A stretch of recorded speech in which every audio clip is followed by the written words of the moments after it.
नौकरी नहीं मिली। चांदनी और राजीव समुद्र के किनारे उसी पत्थर पर बैठे हैं जहां हमेशा बैठते हैं।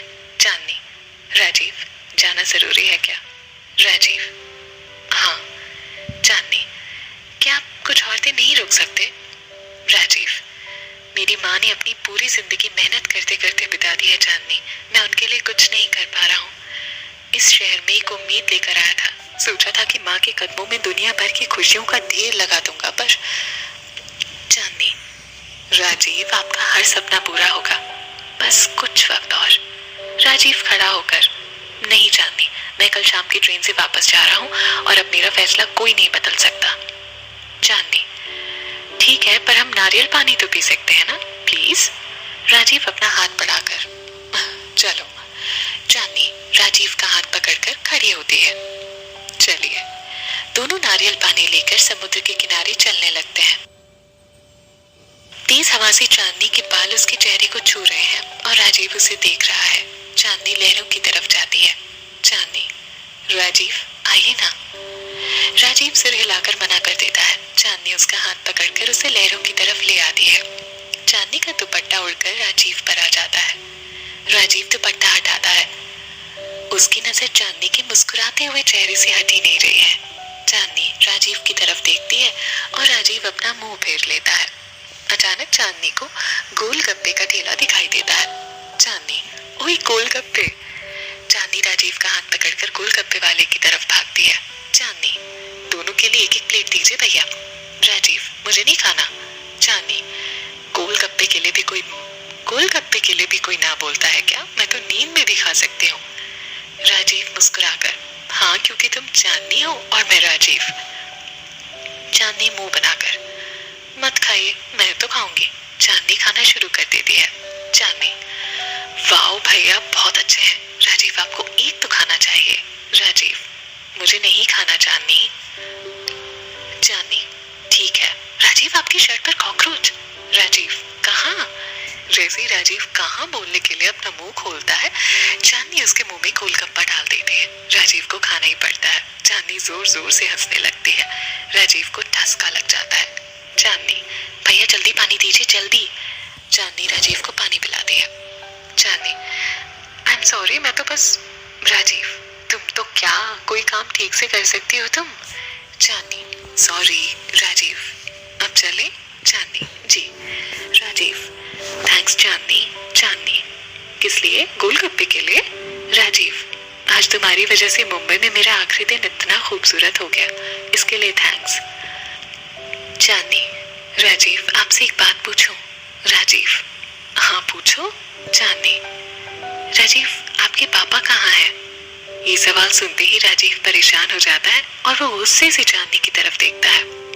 चांदनी बिना डरे राजीव की आंखों में देखकर, आपने मेरे सवाल का जवाब नहीं दिया राजीव। राजीव गुस्से से, घर चलते हैं चांदनी।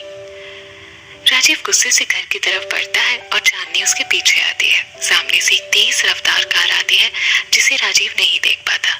चांदनी दौड़कर राजीव को कार से बचाती है। दोनों जमीन पर गिर जाते हैं।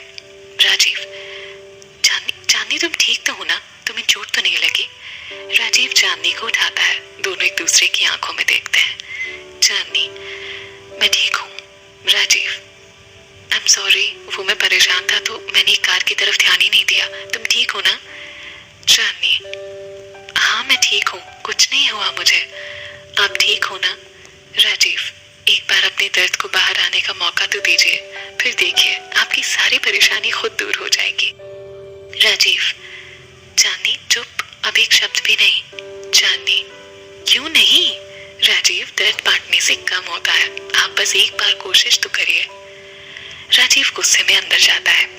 चांदनी कुछ देर वहीं खड़ी रहती है, फिर खुद भी अपने घर जाती है। अपने रूम में जाकर फिर से म्यूजिक ऑन करती है और बेड पर लेट जाती है। उसके दिल और दिमाग में बस एक ही बात चलती रहती है, सिर्फ और सिर्फ राजीव। वो बेड से उठकर बालकनी में आ जाती है और राजीव के रूम की खिड़की की तरफ देखती है। राजीव अपना सामान पैक कर रहा है और चांदनी परेशान उसे देख रही होती है। राजीव की नजर चांदनी पर पड़ती है और दोनों कुछ देर एक दूसरे को ऐसे ही देखते रहते हैं। कुछ देर बाद राजीव उठकर खिड़की बंद कर देता है। चांदनी भागती हुई नीचे आती है और पिंकी के घर जाती है, पर दादी को देखकर दरवाजे पर ही रुक जाती है।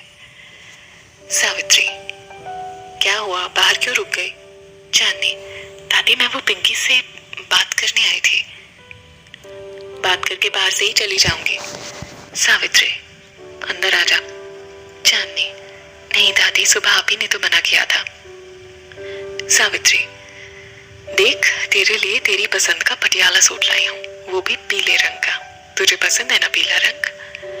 चांदनी खुशी से भागकर अंदर आती है। पीले रंग का पटियाला बहुत सुंदर है दादी। सावित्री, तुझ पर खूब खिलेगा। पिंकी, और मेरे लिए दादी? सावित्री, तेरे लिए गुलाबी रंग है, ये ले। पिंकी और चांदनी दोनों ही सावित्री के गले लग जाती है। चांदनी, ओ दादी तुझे बड़ी स्वीट हो। सावित्री, बस बस बहुत हुआ, तुम सबके लिए कचौड़ी बनाई है, तुझे पसंद है ना? जाओ खा लो, और सुनो राजीव और विशाल को भी खिलाना। चांदनी, जी दादी। चांदनी और पिंकी कचौड़ी की ट्रे लिए राजीव के रूम में जाती है। विशाल भी वहां है। विशाल, राजीव तुझे इतनी जल्दी क्या है जाने की, थोड़े दिन और रुक जा। राजीव अपना सामान बैग में डालते हुए, नहीं विशाल, मैं जो नौकरी लुधियाना में कर रहा था वहां से लीव लेकर यहाँ आया था, अब मुझे जाना होगा, वरना ये जॉब भी मेरे हाथ से चली जाएगी। पिंकी, प्लीज राजीव भैया कुछ दिन और। राजीव, पिंकी मुझे जाना होगा, वहां माँ अकेली है। विशाल, ठीक है, अगर तूने फैसला कर ही लिया है तो हम कौन होते हैं तुझे रोकने वाले। राजीव, विशाल, चांदनी, अच्छा चलो आप सभी कचौड़ियाँ खाओ वरना ठंडी हो जाएंगी और हम सबको कचौड़ियों की जगह दादी की डांट खानी पड़ेगी। सब मुस्कुराते हुए खाने लगते हैं। विशाल, राजीव, जब तक तुझे कोई बड़ी नौकरी नहीं मिल जाती ना, तब तक तू कोई पार्ट टाइम जॉब भी तो कर सकता है।